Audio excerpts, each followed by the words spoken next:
এয়া হৈছে তেওঁলোকৰ ৰণকৌশল। কিছুমানক দিব, বেছিভাগক বঞ্চিত কৰিব আৰু সকলোকৰ ওপৰত মূল্য বৃদ্ধি হেঁচা জাপি দিব। এতিয়া আপোনালোকক মই সুধিবলৈ বিচাৰিছোঁ, মনত আছেনে নাই আপোনালোকে ক'ব। এইবোৰ চবটো পৰিৱৰ্তনৰ নামত, ভাল দিনৰ নামত, 15 লাখ টকাৰ নামত এইখিনি কথা আপোনালোকক বুজাই দিছে। এতিয়া মই আপোনালোকক সুধিবলৈ বিচাৰিছোঁ, আমাৰ যেতিয়া কংগ্ৰেছৰ চৰকাৰ, যি চৰকাৰে বিজেপিয়ে কয় একো কৰা নাই, আমাৰ দিনত অলপ মনত পেলাবলৈ চেষ্টা কৰকচোন। তৰুণ গগৈ কংগ্ৰেছ চৰকাৰৰ দিনত গেছ চিলিণ্ডাৰ দাম কিমান আছিলে কওকচোন? কিমান কওক? 500 আছিলে নেকি? নে মই সপোন চাই আছো? নে আপোনালোকে মিছা কথা কৈ আছে? আছিলে নে নাই? 400 আছিলে নেকি?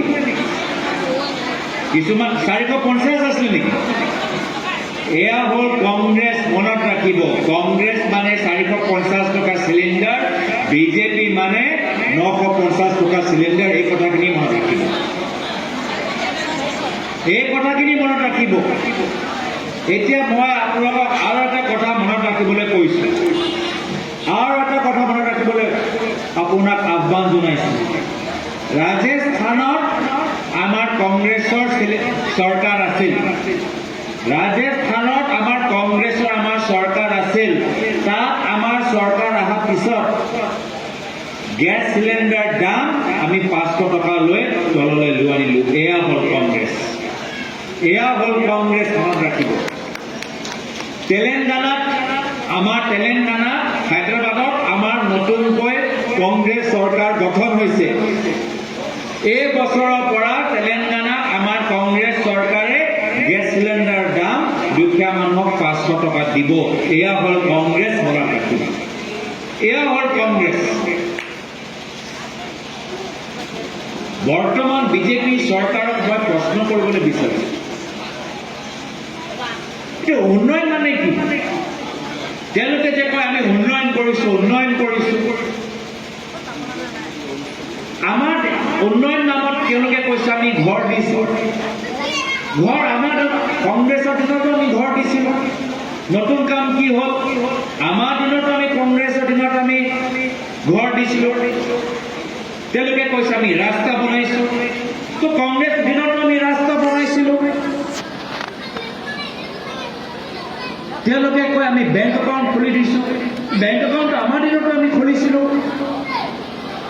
তো কোনটো আঁচনি তেওঁলোকে নতুনকৈ নিছে? কোনখন আঁচনি তেওঁলোকে নতুনকৈ গঠন কৰিছে? আত্মসহায়ক গোট, আমাৰ দিনতো আত্মসহায়ক গোট আছিলে। আমাৰ দিনত আত্মসহায়ক গোটে বিভিন্ন ধৰণৰ ৰিভলভিং ফাণ্ড পাইছে, প্ৰশিক্ষণ পাইছে, উৎপাদন কৰিবলৈ এটা ভাল পৰিৱেশ পাইছে, ভোটা পাইছে। আজিতো সেই বাতাবৰণ নাই। তো কি উন্নয়ন নামত কি আনিলে? উন্নয়ন উন্নয়ন যে কৈ থাকে, উন্নয়ন নামতো আমি একো নতুন কথা শিকা নাই। 2000 টকা অৰুণোদয় দিছোঁ, কিছুমানকে দিছা, বেছিভাগটো বঞ্চিত।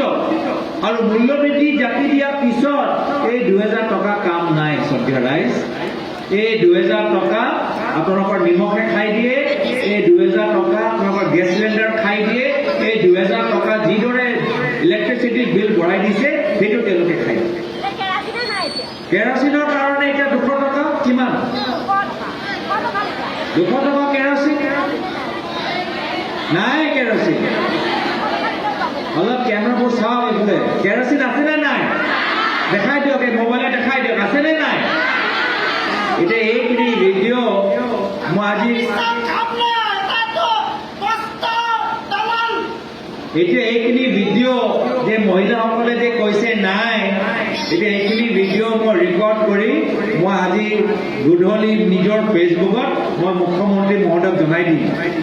মুখ্যমন্ত্ৰী মহোদয়, আজি আপুনি নগাঁৱলৈ আহিছে, বটদ্ৰৱালৈ আহিছে, চাওক আমাৰ জামুগুৰি অঞ্চলৰ আইসকলে কৈছে কেৰচিন এতিয়া নাই। সঁচা কৈছো নে নাই? এইখিনি কথা কোনে পাতিব? এইখিনি কথা কোনে পাতিছে?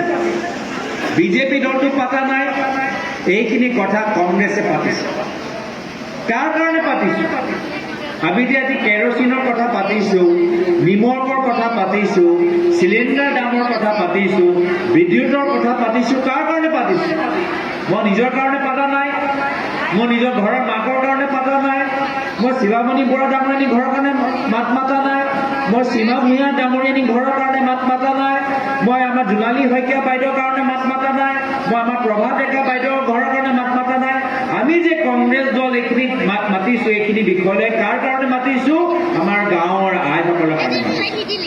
আমি গাঁৱৰ আইসকলৰ কাৰণে একমাত্ৰ যদি এটা দল মূল্য বৃদ্ধিৰ ওপৰত বাৰম্বাৰ যদি মাত মাতি আছে, সেয়া হৈছে কংগ্ৰেছ দল।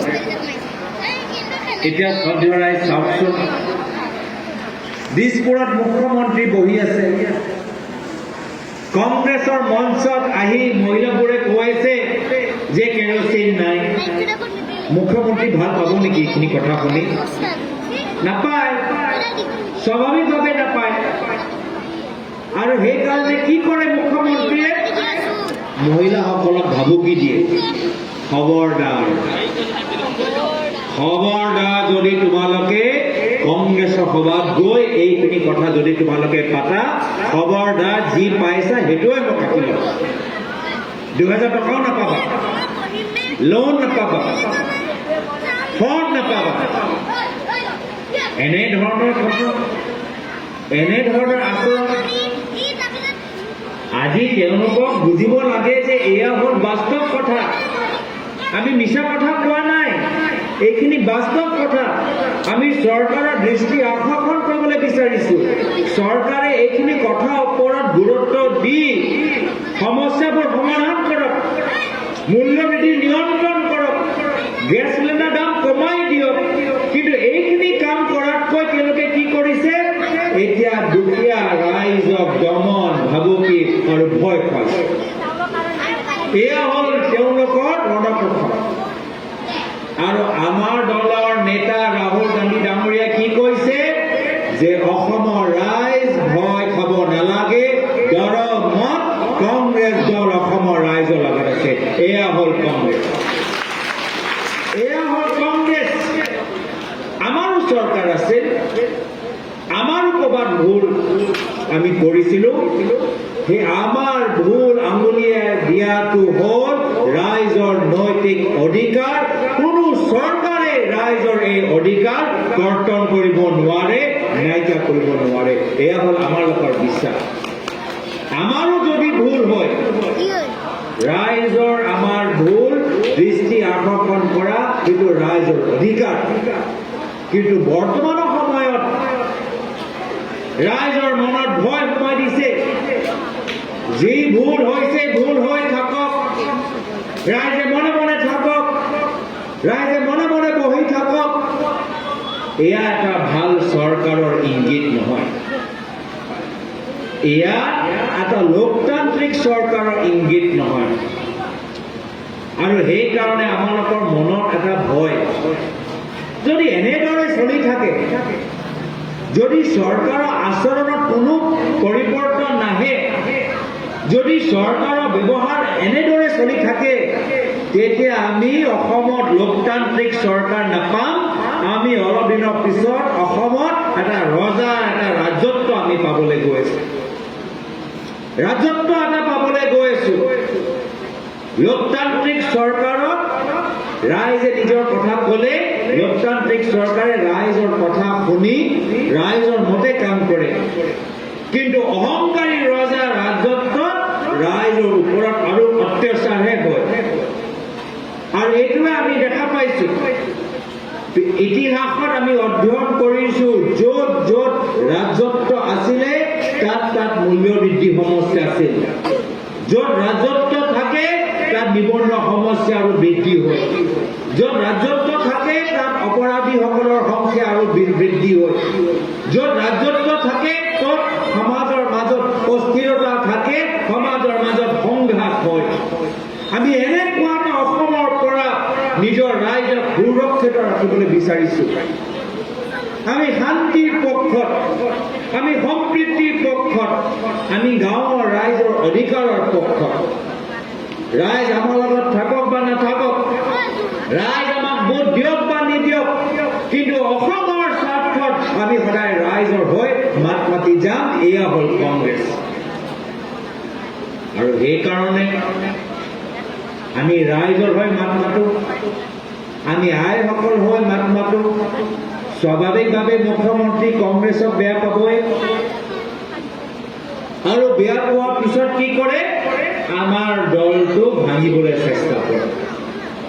আমাৰ দলৰ পৰা কিছুমান ব্যক্তি বিজেপি দললৈ নিমন্ত্ৰণ জনায়, আৰু হ'ব পাৰে আমাৰ দলৰ ভিতৰত কিছুমান স্বাৰ্থ থকা ব্যক্তিসকল নিজৰ কৰ্ম, নিজৰ ধৰ্ম, নিজৰ দলৰ আদৰ্শ পাহৰি তেওঁলোকে বিজেপি দলটোক যোগ কৰে।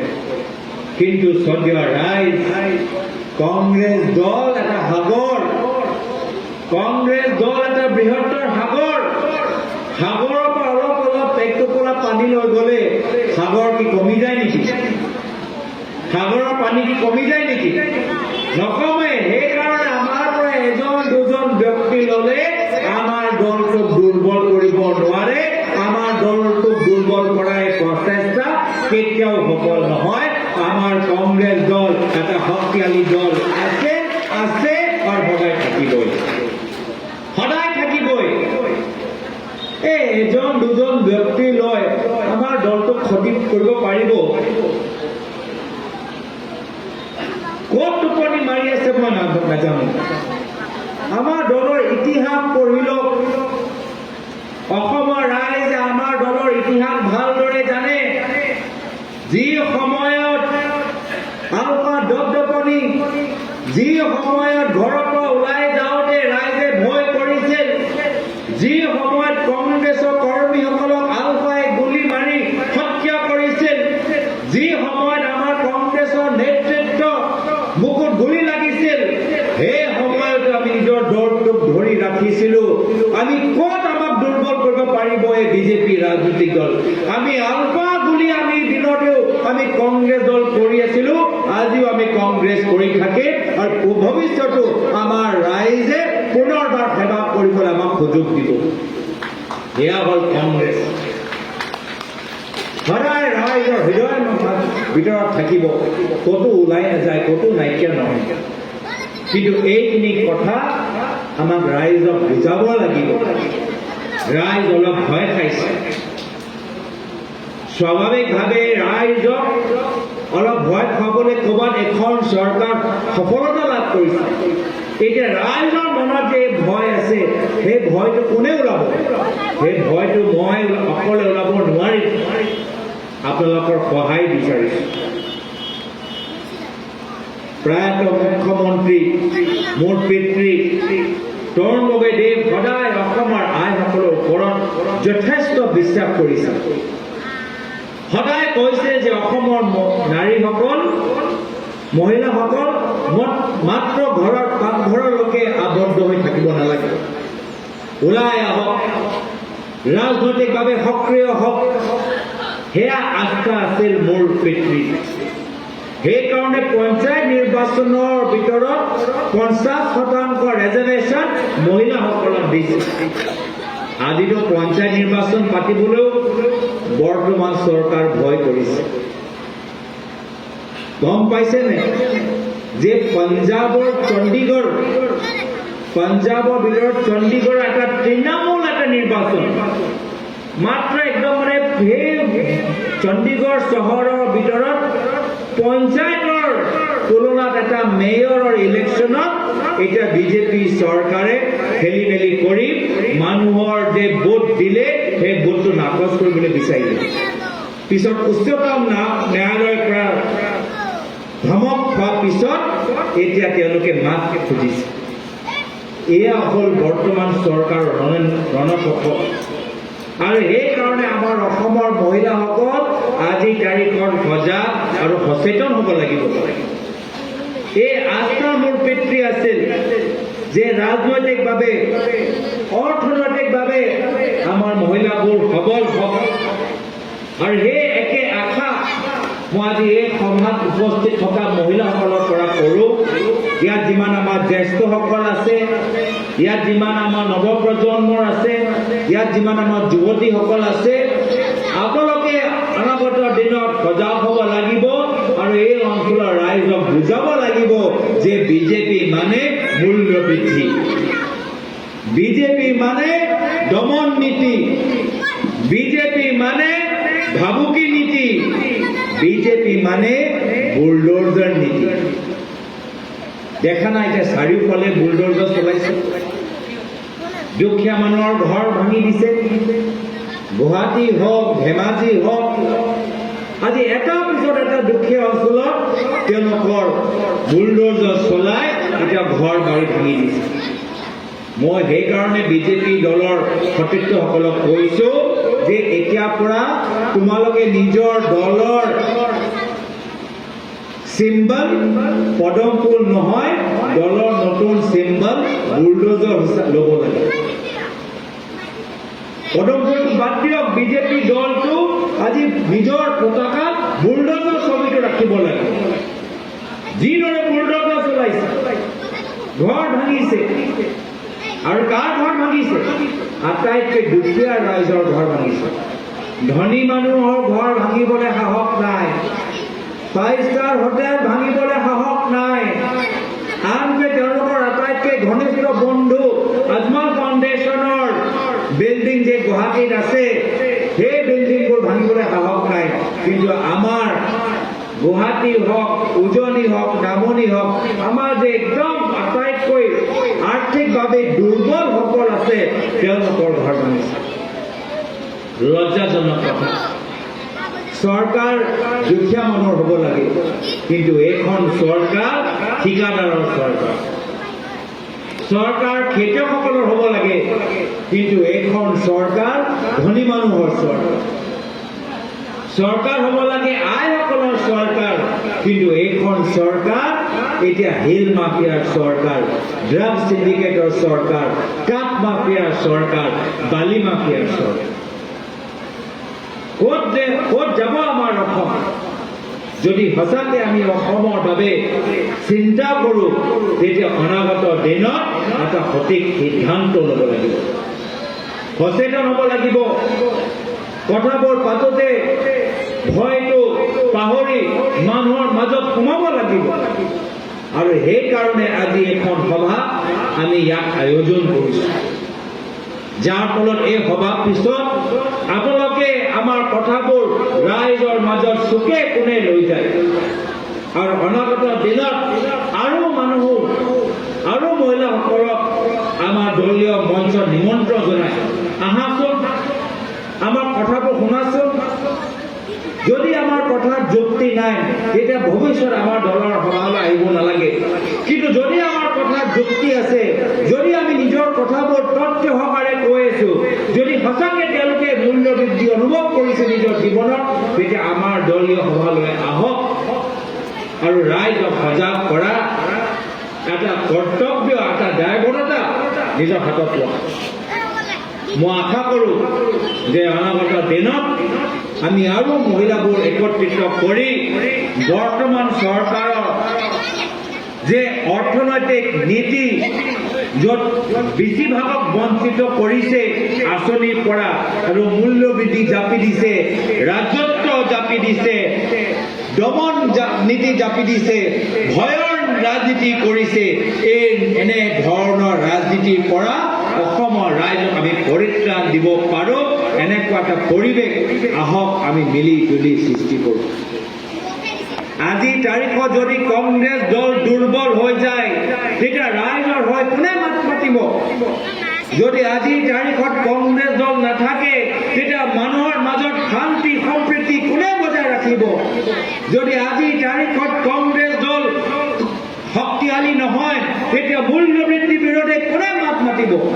যদি আজিৰ তাৰিখত আমি কংগ্ৰেছ দলটো আৰু বহল নকৰোঁ, তেতিয়া এইখন চৰকাৰৰ অহংকাৰৰ বিৰুদ্ধে কোনে মাত মাতিব? পাতিব যদি আজি তাৰিখত আমি কংগ্ৰেছৰ সভাত অংশগ্ৰহণ নকৰোঁ তেতিয়া এইখন চৰকাৰৰ অত্যাচাৰৰ বিৰুদ্ধে কোনে মাত মাতিব ৰাইজৰ হৈ কোনে মাত মাতিব সেয়া হ'ল আমালোকৰ নৈতিক কৰ্তব্য যে যি সময়ত ৰাইজৰ মাজত এটা হাহাকাৰৰ পৰিৱেশ যি সময়ত আমাৰ যুৱকসকলৰ মাজত এটা হতাশাৰ পৰিৱেশ যি সময়ত আমালোকৰ মাজত এটা সামাজিক সংঘাতৰ পৰিৱেশ সেই সময়ত আমালোকৰ ওপৰত যিমানে অত্যাচাৰ হওক আমি কংগ্ৰেছ কৰিব লাগিব আমি ৰাইজক আস্থা দিব লাগিব আমি মানুহৰ মাজত শান্তি পোহৰ সম্প্ৰীতি বাতাবৰণ সৃষ্টি কৰিব লাগিব এয়া হ'ল বৰ্তমান সময়ত কংগ্ৰেছ কৰা আমাৰ দায়বদ্ধতা কৰ্তব্য আৰু মহাভাৰতত লিখাই আছে